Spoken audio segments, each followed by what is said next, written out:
Assalamualaikum warahmatullahi wabarakatuh. Apa kabar teman-teman semua? Semoga kita semua selalu dalam lindungan Allah Subhanahu wa Ta'ala ya. Diberikan nikmat sehat walafiat. Amin ya robbal alamin. Kesempatan kali ini saya akan membagikan satu cerita. Suara dari rimba. Seperti apa ceritanya? Mari kita mulai. Cerita ini dari umakku. Dulu pas di SMP, ada temannya yang hilang di hutan 3 malam di Belantara, Kalimantan. Buat yang belum tahu, umak itu panggilan saya ke ibu ya. Itu panggilan dalam bahasa Melayu Kapuas Hulu. Jadi di Kapuas Hulu itu malah banyak yang bersuku Melayu. Uniknya, Melayu di Kapuas Hulu budayanya adalah hasil asimilasi antara Melayu dan Dayak. Melayu bahkan menjadi identitas Islam di sana. Jadi kalau ada orang Dayak yang memeluk Islam, orang-orang dulu menyebutnya masuk Melayu. Sekarang kita masuk ke cerita.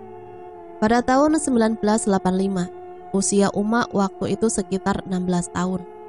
Tapi karena zaman dulu emang anak-anak kebanyakan telat sekolah. Jadi umak waktu itu masih SMP. Nah suatu hari kampung umak dikagetkan oleh 3 anak yang hilang. 3 anak itu adalah teman sekelas umak. Itu adalah suatu petang di akhir bulan Desember.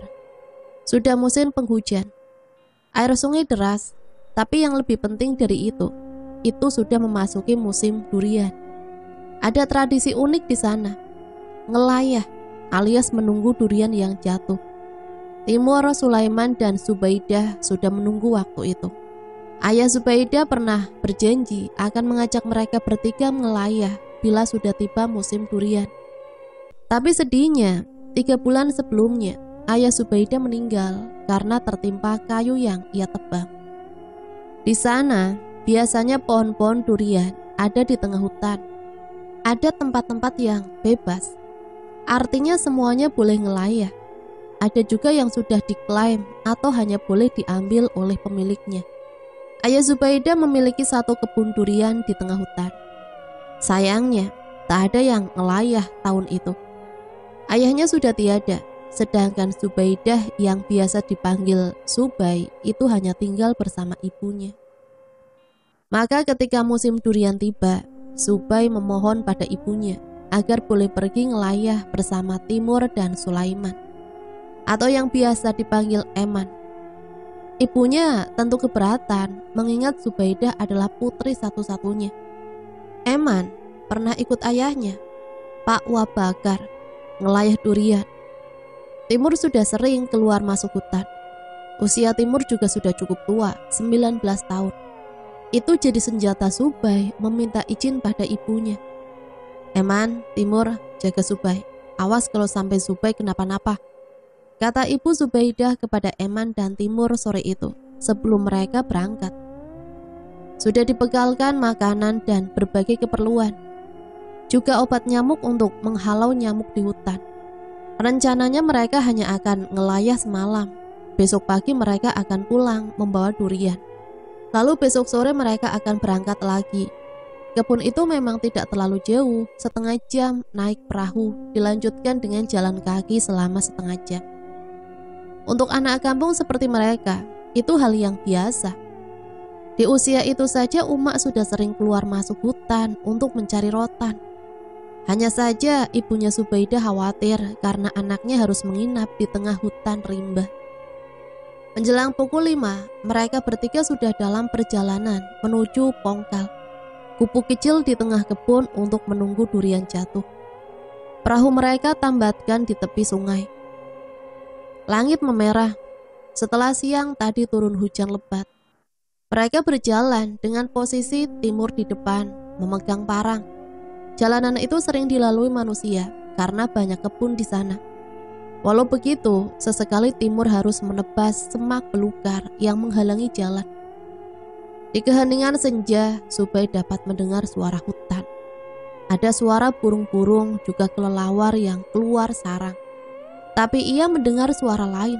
suara perempuan sedang berbisik. Ulang, ulang. Bisik suara itu pelan. Zubair ingin bertanya pada Timur dan Eman, tapi ia takut hanya akan membuat mereka merasa takut. Mereka sudah dekat. Zubair berusaha menahan rasa takutnya, sementara suara itu seperti semakin dekat di telinganya. Hingga ketika mereka melihat pongkal di kejauhan, suara itu menghilang. Jadi ngelayah durian itu aturannya sederhana. Mereka akan begadang di pongkal. Lalu saat mendengar suara durian jatuh, mereka akan mencari sumber suara dan mengambil durian yang jatuh. Durian yang baru jatuh luar biasa enaknya, apalagi ia tumbuh liar. Daging buahnya harum dan nikmat. Zubair tak sabar mencicipi durian pertamanya malam itu. Rasa takut yang sejak tadi menghantuinya perlahan hilang. Pongkal milik ayah Zubair berada di tengah kebun. Tak ada dinding, hanya atap kayu dan lantai yang berjarak 1 meter dari tanah. Di tengahnya sebuah lentera tergantung, sengaja ditinggal ayah Zubair di situ. Zubair menyalakan lentera dengan korek yang ia bawa. "Kau istirahatlah, aku dan Eman mau keliling dulu," kata Timur pada Zubair. "Untuk apa?" tanya Zubair. "Barangkali ada durian yang jatuh kemarin atau tadi siang, sekalian mengenali kebun ini," jawab Timur. Eman dan Timur membawa obor masing-masing. Rimba begitu berisik oleh suara hewan-hewan yang mulai mencari makan. "Kau ke arah sana, aku ke arah situ," kata Timur mengajak Eman berpencar. "Kita berpisah." "Iya, lebih efektif." Tapi apa? Kamu takut?" tanya Timur. Eman tak menjawab. "Bacalah doa sebanyak-banyaknya. Kau sudah hatam Al-Quran kan?" kata Timur sambil berjalan menjauh. Eman bergidik ngeri. Ia ingat tadi sore waktu mereka di jalan. Jelas sekali Eman mendengar suara berbisik. Ulang, ulang. Bisik suara itu.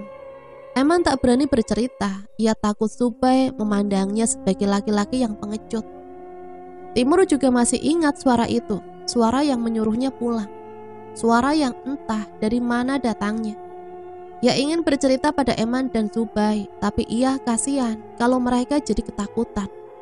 Lagi pula, ia pernah mendengar sesuatu yang lebih seram dari itu. Timur pernah mendengar suara perempuan menangis di tengah hutan di siang hari. Pulangnya, Timur demam panas. Timur merasakan kakinya tersandung sesuatu, sakit sekali. Jelas sekali ia tak sengaja menendang sebuah durian. Ia tak fokus. Diangkatnya durian itu lalu digoyangkannya. Durian itu sedikit retak, aromanya menyergap hidung Timur. Timur membawa durian itu ke pongkal dengan riang. Durian pertama malam itu. Zubair masih terlentang. Ia kemudian memikirkan suara yang menyuruhnya pulang. Ia bergidik ngeri. Di pongkal ia sendirian. Ia merasa ada sesuatu yang mengintai dari balik kegelapan. Ia sedikit menyesal tidak ikut berjalan di sekitar bersama Timur dan Eman. Zubair terduduk. Ada seseorang datang ke arahnya. Aroma durian menusuk-nusuk hidungnya. "Wah, durian. Durian pertama kita malam ini," kata Timur tersenyum bangga. "Ayo kita makan sekarang," kata Zubair tidak sabar. "Eman, ayo makan durian. Timur dapat 1 nih," teriak Zubair. "Shh, jangan teriak di tengah hutan. Apalagi ini sudah malam," kata Timur. Zubair menutup mulut dengan kedua tangannya. "Aduh, maaf." Eman mendengar suara Zubair. Sialan, Timur menemukan durian duluan. Padahal ia tadinya berharap ia menemukan durian duluan, agar durian pertama yang Zubair makan adalah durian darinya. "Aku harus mendapatkan durian yang besar," kata Eman. Ia tetap harus kelihatan lebih spesial. Eman tak menggubris panggilan Zubair tadi. Ia terus berjalan mencari durian. Eman senang sekali ketika beberapa langkah kemudian ia menemukan sebuah durian yang cukup besar. Durian itu tergeletak di atas tanah yang basah, ukurannya sekepala orang dewasa. Dipungutnya durian itu, diciumnya aroma durian yang khas. Ia dapat merasakan aroma durian itu masuk ke hidungnya hingga ke paru-parunya. Ia buru-buru berjalan kembali ke pongkal. "Hai, aku juga menemukan durian." Timur dan Subay tampak sedang mengecap sisa durian di jarinya. "Wah, ada ronde 2 nih," kata Subay. "Ini cukup besar, ayo dibuka. Aku tak sabar mencicipinya. Aromanya saja sudah menggiurkan," kata Eman bangga. Subay dan Timur terbelalak melihat durian yang Eman letakkan. Mereka berpandangan dan melompat dari pongkal. Semua durian yang baru saja dimakan dimuntahkan tanpa sisa. Eman bingung. Ia melihat durian yang ia bawa. Ia gemetaran. Ya, itu bukan durian. Itu kepala manusia yang membusuk, bahkan dipenuhi belatung. Aroma busuk menusuk-nusuk. Dan itu adalah awal untuk malam paling jahanam di hidup Subaidah, Sulaiman, dan Timur. Semuanya baru saja dimulai. "Kita pulang saja," kata Timur. Ia panik. Tubuhnya mulai panas dingin. Subay masih terus muntah. Eman masih berharap ia salah lihat. Ia memandang wajah itu, tapi jelas sekali itu nyata. Lalu mata kepala itu terbelalak. Eman kaget. Ia melompat dengan obornya. "Ayo kita pulang," kata Eman sambil menarik tangan Subay. "Tunggu aku," kata Timur yang tertinggal. "Kita berjalan kemana, Eman?" tanya Timur. "Pulang. Ini bukan jalannya. Kita salah arah," kata Timur. Eman tadi benar-benar panik. "Kalau begitu, ayo putar balik." Mereka pun berputar balik. Mereka belum jauh meninggalkan kebun durian. Cahaya lentera dari pongkal juga harusnya masih terlihat. Tapi di depan mata mereka hanyalah kegelapan. Hening. Timur berusaha mengumpulkan keberanian. Timur terus berjalan. Anehnya harusnya mereka melalui kebun durian. Tapi 20 menit berjalan, mereka tak juga menemukan kebun durian. "Kamu yakin arahnya ke sini, Timur?" tanya Zubaidah. "Harusnya iya. Tadi kita belum berjalan jauh." "Sepertinya kita tersesat," kata Eman melihat pohon-pohon besar di sekitarnya. "Kita memang tadi siang tak lewat sini," kata Timur. Lalu di keheningan malam mereka mendengar suara gemericik air. "Air itu pasti akan mengalir ke sungai. Kita cari sumber suaranya," kata Timur. Malam beranjak larut. Timur, Subay, dan Eman menemukan sumber air itu. Sebuah aliran mata air kecil. Subay mencuci mukanya demi menahan kantuk. "Maafkan aku mengajak kalian ke sini," kata Subay. "Tidak apa-apa, Subay. Kita tidak tahu ini akan terjadi, bukan?" kata Eman. "Harusnya aku mengikuti peringatan dari suara itu," kata Timur. "Suara apa?" tanya Subay. Lalu Timur bercerita soal suara yang ia dengar. Subay dan Eman juga menceritakan hal yang sama. "Kalau kita saling cerita, pasti ini tidak akan terjadi. Tak ada gunanya menyesal. Sekarang bagaimana caranya kita pulang? Ini sudah sangat malam, kita tersesat. Lebih mudah kalau kita pulang nanti siang." "Kalau begitu, kita menginap di sini?" tanya Subay. "Itu pilihan terbaik." Eman ingin protes, tapi Timur benar. Mereka terlalu lelah. Subay, Eman, dan Timur terlentang di atas rumput yang basah. Mereka benar-benar lelah. Tak berapa lama mereka sudah terlelap. Langit hitam legam perlahan berubah berwarna merah. Hari sudah beranjak siang. Ibu Zubaidah resah. Zubaidah berjanji akan pulang pagi hari sebelum masuk sekolah. Tapi sampai pukul 12, Zubaidah, Eman, dan Timur tidak juga muncul. Ibu Zubaidah menemui orang tua Timur dan Eman. Mereka tidak terlalu khawatir karena kedua anak itu sudah biasa pergi berhari-hari. "Pak, mereka janji akan pulang pagi. Saya tahu anak saya Zubaidah tidak akan melanggar janjinya," kata Ibu Zubaidah menangis di depan Pak Bakar. Pak Bakar iba. "Ya sudah, saya akan menyusul ke sana," kata Pak Bakar. Pak Bakar, ayah Eman, memang dekat dengan ayah Zubaidah. Mereka bersahabat. Ia tak tega melihat ibu Zubai bersedih. Walau tubuhnya masih lelah pulang menyadap karet, ia tetap berangkat. Gesit sekali Pak Bakar. 45 menit saja dia sudah sampai di kebun durian milik keluarga Zubai. Dulu waktu ayah Zubai masih hidup, dia sering diajak ngelayah di situ. Di kebun itu ia tak berjumpa siapapun, hanya ada satu durian sisa dimakan. Lalu satu durian lain tergeletak, masih belum dibuka. Ada juga pembekalan-pembekalan Timur, Eman, dan Zubai. Makanan mereka bahkan belum dibuka. Sungguh janggal. Ditambah bekas hujan kemarin siang, ia bisa melihat jejak-jejak kaki berjalan menjauh. Bekasnya cukup dalam, menunjukkan mereka berlari. Tapi di ujung kebun, bekas itu menghilang sama sekali. Kini kembali ke Eman, Timur, dan Zubai yang tertidur. Hari sudah gelap, Zubai merasakan sesuatu merayap di badannya. Ia membuka mata. Apakah Timur dan Eman sejahat itu padanya? Zubai menatap makhluk yang merayap di perutnya.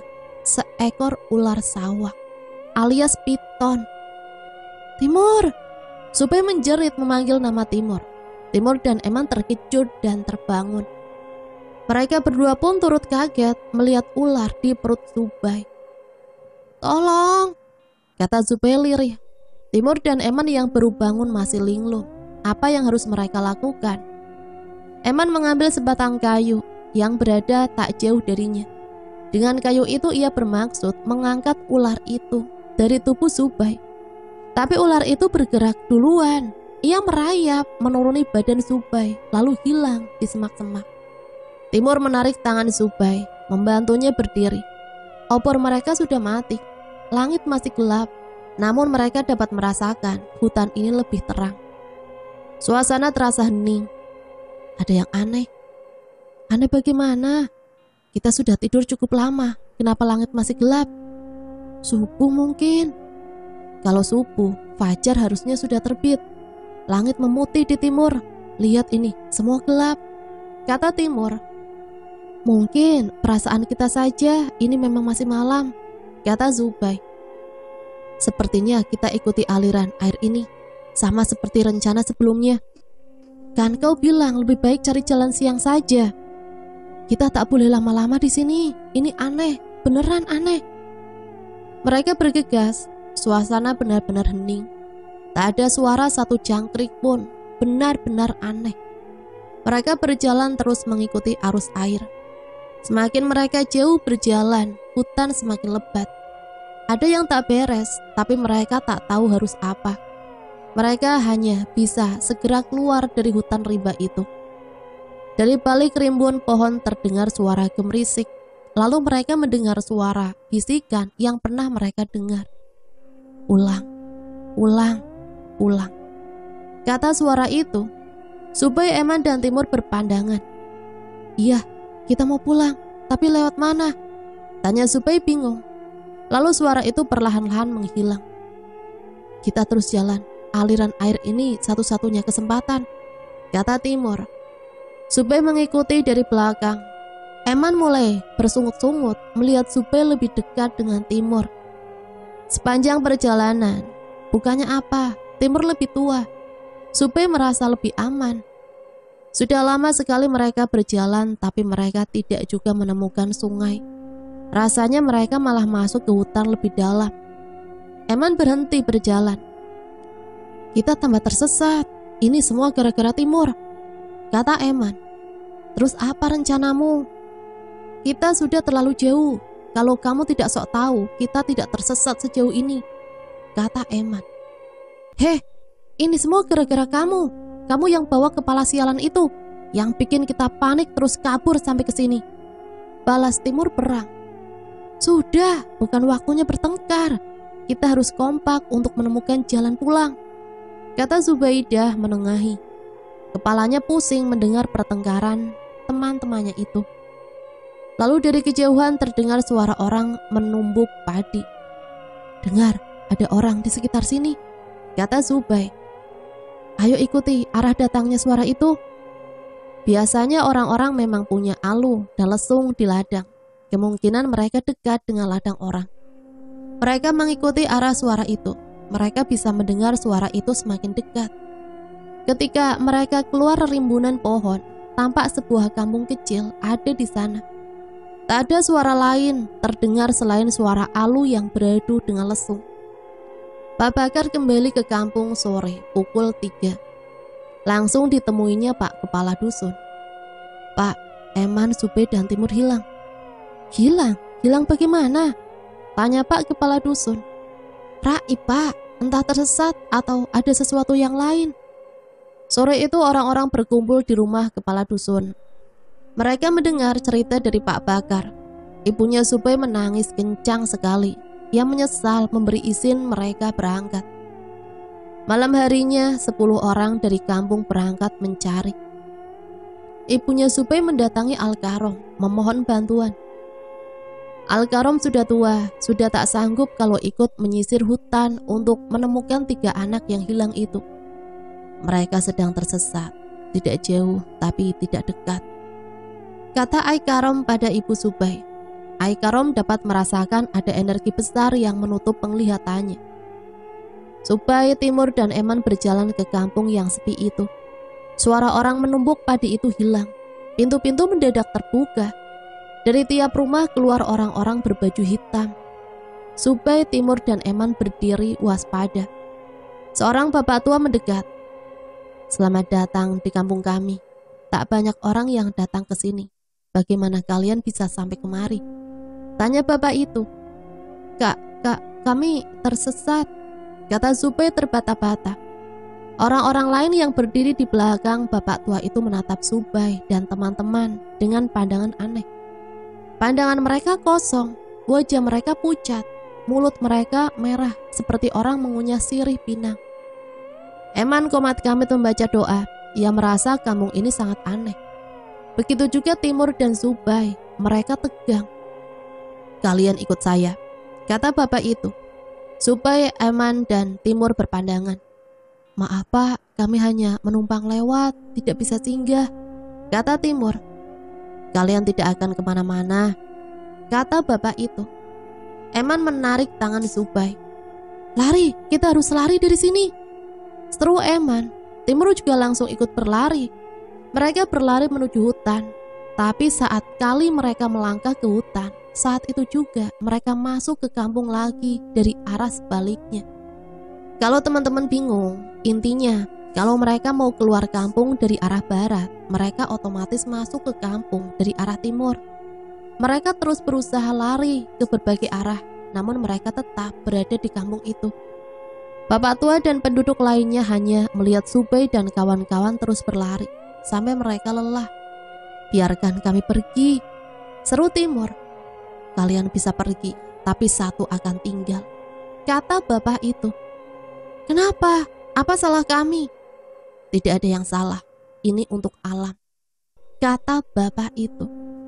Ikut saya. Tambahnya, tak ada pilihan, mereka mengikuti bapak tua berjalan ke salah satu rumah. Di belakang mereka, warga-warga lain mengikuti mereka. Timur, Eman, dan Subai menggigil ngeri. Mereka naik ke sebuah rumah. Pak tua mempersilahkan mereka duduk. Duduklah, kalian tamu-tamu saya, kata bapak itu. Timur, Subai, dan Eman duduk di hadapan mereka. Disajikan masing-masing secangkir kopi hitam pekat. Minumlah. Kami tidak minum kopi, Pak. Minumlah. Kami tidak minum kopi. Minumlah. Pak tua setengah membentak. Timur gelagapan. Yang mereka pikirkan adalah bagaimana mereka kabur dari tempat itu. Kalian tidak bisa kabur. Minumlah. Tangan Subai bergetar. Ia mengambil gelas berisi kopi itu. Karena tangannya yang bergetar, kopinya sedikit tumpah. Ia mendekatkan gelas kopi ke mulutnya. Timur menahan tangan Subai. Timur baru saja meminum setengah kopinya. Saat ia melihat tumpahan kopi itu berwarna merah.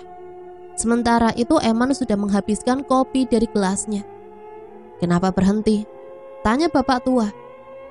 Minuman apa ini? Siapa kalian sebenarnya? Tanyanya menuangkan sebagian kopinya ke alas tikar pandan tempat mereka duduk. Tetesan kopi itu berubah menjadi darah. Eman dan Zubai kaget. Eman memandangi gelasnya yang sudah kosong. Kalau tidak dalam kondisi mencekam, tentu ia sudah muntah. Lekas habiskan, jangan bertanya. Yang gelasnya masih terisi, tak akan bisa pulang, kata Pak Tua. Zubai dan Timur berpandangan. Sungguh mereka tak tahu harus melakukan apa. Timur menutup mata, lalu sekali tengguk minuman yang tersisa di gelasnya habis. Zubai masih gemetar. Zubai hendak menangis. Ia dapat mencium bau amis dari gelas itu. Eman menyambar gelas Zubai lalu meneguknya beberapa kali hingga habis. Apa yang kau lakukan, anak muda? Bapak bilang yang minumannya tidak habis akan tinggal. Ini minuman Zubai dan saya habiskan. Dia boleh pulang. Pintar sekali kau. Itu benar. Sama sekali tak menyalahi aturan. Dia boleh pulang. Eman lega. Zubai menatap Eman dengan penuh terima kasih. Tapi seperti yang saya katakan, satu harus tinggal. Itu engkau, anak muda. Pak Tua menunjuk Eman. Kenapa Eman harus tinggal? Tanya Zubai. Kalian terlalu banyak bertanya. Tapi tak apa, sekali ini akan saya jawab. Anak muda ini meminum minuman jatah kau agar kau bisa pulang. Itu pengorbanannya. Saya rasa dia juga akan setuju kalau dia tinggal agar kau bisa pulang. Tidak, Eman harus ikut kami pulang, seru Zubai. Pulanglah, saya beri waktu kalian pulang sekarang. Kalau tidak, tiga-tiganya harus tinggal. Timur menarik tangan Zubai. Ayo pulang. Tapi Eman. Zubai menatap Eman. Eman menangis tapi ia berbisik. Pulanglah. Orang-orang membuka jalan. Timur dan Zubai berjalan menuruni tangga. Zubai menangis. Eman, bisiknya lirih. Sudahlah, ayo pulang daripada tak satu pun selamat, kata Timur. Sungguh itu bagikan mimpi bagi mereka. Langit masih gelap, tak ada matahari di tempat itu. Timur dan Zubai berjalan ke arah hutan. Kali ini mereka dapat pergi meninggalkan kampung itu. Ketika kampung itu sudah tak nampak, Zubai melepas tangan Timur. Kenapa kita tinggalkan Eman? Harus bagaimana lagi? Kita tidak tahu apa yang akan terjadi. Kita datang bertiga, kita pulang bertiga, kata Zubai. Tapi bapak itu bilang satu harus tinggal. Kau tahu cara kabur dari sana tanpa meninggalkan satu orang? Tanya Timur. Akan diapakan Eman di sana? Tidak tahu, yang jelas kita harus pulang.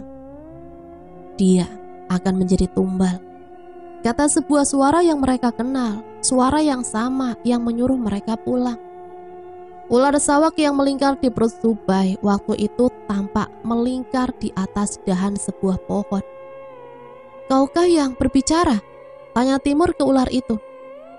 Benar, aku sudah memperingatkan kalian, tapi kalian tak mau mendengar, kata ular itu. Tumbal apa? Tanya Zubai. Mereka adalah penjaga hutan. Mereka menjaga tatanan. Manusia mengambil dari hutan, dan ada waktunya hutan mengambil dari manusia, kata ular itu. Jadi Eman? Ya, dia tidak akan pernah pulang. Dia akan menjadi milik hutan ini, kata ular itu. Sekarang kembalilah ke kampung itu, masih belum terlambat. Tadi kau suruh pulang, sekarang kau suruh kembali, serga Timur. Aku akan ke sana. Eman harus pulang bersama kita, kata Zubai. Itu namanya bunuh diri. Kau pergi saja, aku akan pulang, kata Timur. Zubai berjalan meninggalkan Timur. Lalu di mana jalan keluar dari sini? Tanya Timur pada ular itu. Tapi ular itu menghilang. Zubai berlari ke kampung itu. Di tengah kampung Eman dikelilingi banyak orang. Pak Tua seperti merapal mantra memegang keningnya. Bebaskan Eman, seru Zubai. Orang-orang yang mengelilingi Eman membuka jalan untuk Zubai. Sudah kukira kau akan datang, kata Pak Tua itu. Kemarilah. Zubai mendekat. Eman merasa kepalanya pusing. Kesadarannya kembali. Saya baru saja hendak memulangkan Eman ke dunia kalian. Sebagaimana yang kalian lihat, ini bukan dunia kalian. Di sini tak ada matahari, hanya ada malam yang panjang, kata Pak Tua. Jadi soal tumbal itu bohong? Tanya Zubai. Lalu muncullah ular sawak merayap dan naik ke badan Pak Tua. Aku tidak berbohong. Hutan telah mengambil jatahnya, kata ular itu. Apa yang sebenarnya terjadi? Tanya Eman.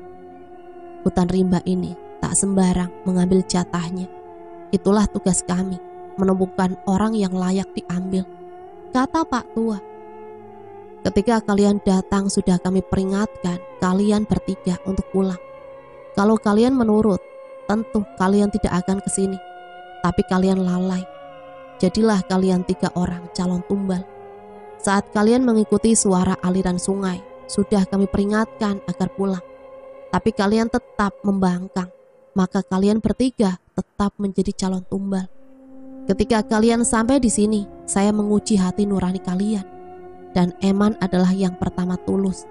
Dia rela berkorban, maka Eman saya selamatkan. Saya suruh tinggal. Tinggal kalian berdua yang menjadi calon tumbal.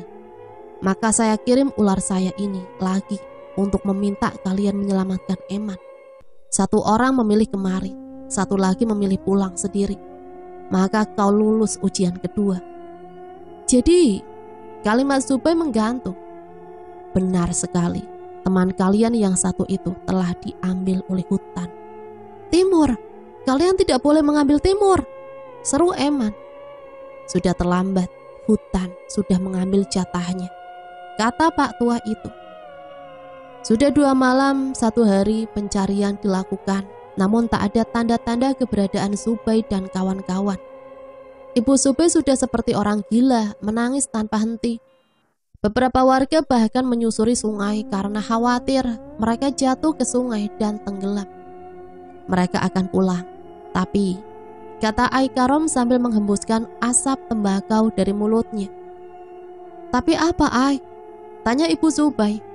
Hanya ada 2, satunya tak pulang, kata Ai Karom. Lalu beberapa saat kemudian, orang heboh. Warga yang mencari datang membawa Zubai dan Eman.